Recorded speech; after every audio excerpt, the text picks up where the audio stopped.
বান্দরবান ইসলামী পাঠাগার এর আয়োজনে ইসলামিক সাংস্কৃতিক প্রতিযোগিতার পুরস্কার বিতরণ অনুষ্ঠান অনুষ্ঠিত। স্টাফ রিপোর্টার মোহাম্মদ আলী জানান, বান্দরবান ইসলামী পাঠাগার এর আয়োজনে মাহে রমজান উপলক্ষে কেরাত আজান ইসলামিক সঙ্গীত প্রতিযোগিতা ও পুরস্কার বিতরণ অনুষ্ঠান 2024 5 মে রবিবার বিকেলে জেলা প্রশাসক এর সভাকক্ষে অনুষ্ঠিত হয়।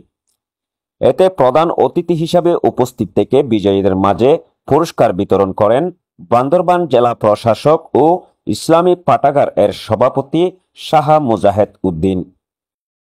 বান্দরবান ইসলামী পাঠাগার এর সহসভাপতি ও দৈনিক সচিত্র মৈত্রী পত্রিকার সম্পাদক অধ্যাপক ওসমান গনি এর সভাপতিত্বে অনুষ্ঠানে বিশেষ অতিথি হিসাবে উপস্থিত ছিলেন অতিরিক্ত জেলা প্রশাসক কুলসুম আক্তার, অতিরিক্ত জেলা প্রশাসক মোহাম্মদ মঞ্জুরুল আলম।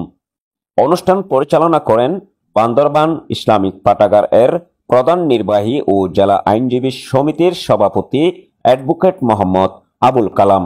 আরও উপস্থিত ছিলেন বান্দরবান ইসলামিক পাঠাগার এর লাইব্রেরি নির্বাহী মোহাম্মদ ইসহাক রাইটার, বান্দরবান ইসলামিক পাঠাগার লাইব্রেরিয়ান মোহাম্মদ আব্দুল কায়েস, সাংবাদিক মোহাম্মদ আলী, রশিদ আহমেদ, বান্দরবান মডেল একাডেমি দাখিল মাদ্রাসার অধ্যক্ষ মোহাম্মদ রেজাউল করিম, অ্যাডভোকেট সুলাইমান প্রমুখ।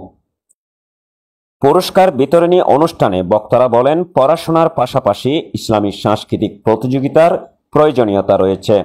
কেরাত আজান ইসলামী সঙ্গীত চর্চার মাধ্যমে ছাত্রছাত্রীদের ইসলামী সাংস্কৃতিক জ্ঞান অর্জন করতে আরও উৎসাহ প্রদান করবে, সমাজ থেকে অপসংস্কৃতি দূর হবে।